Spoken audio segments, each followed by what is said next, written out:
Hi everyone, welcome back to the Mission YouTube channel for our little mini-series on how to throw darts better.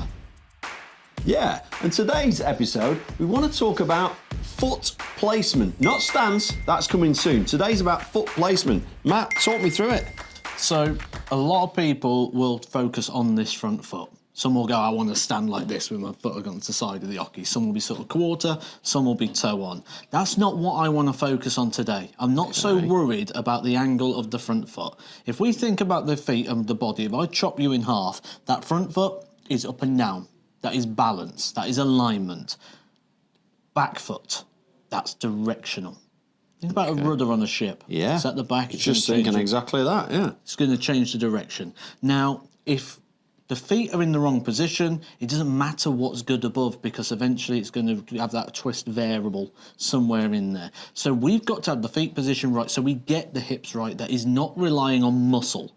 So if we've got musculoskeletal system, fancy way of saying bones and muscles, primary function, movement. If my bones want me to be one way, and my muscles want me to be another, I've got a contrast. Essentially, a twist is going to spring back into natural position. So, depending where you stand on the oche makes a difference. If I stand over to the right-hand side, what I can do is I can toe the oche as so, and my back foot can come behind my lead foot.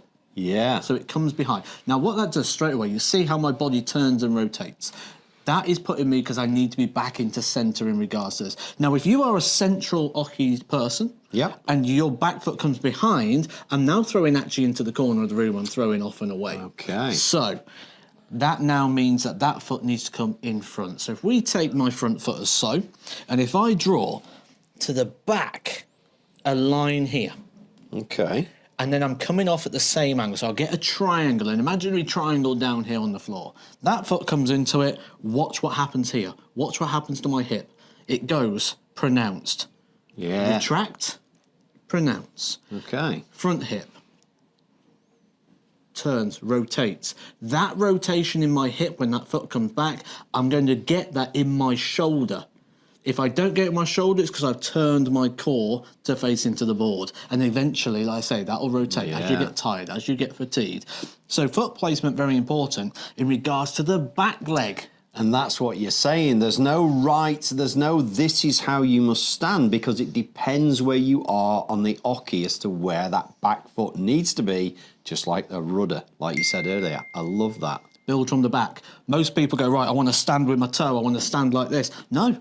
Build from the back foot, and then the front foot will go in relation in order to get all those nice little sports sciencey facts in. Yeah, and I'm guessing doing it right will stop you getting injured as well, because you're not twisting all over the place. If you're struggling with a little bit of pain, a bit of ache in the lower back, it's probably because that back foot is behind the toe, and you're using those muscles in the lower back to support your throw. Very good. Don't forget to like and subscribe, because we'll be back with Part 3 very soon. To play darts better.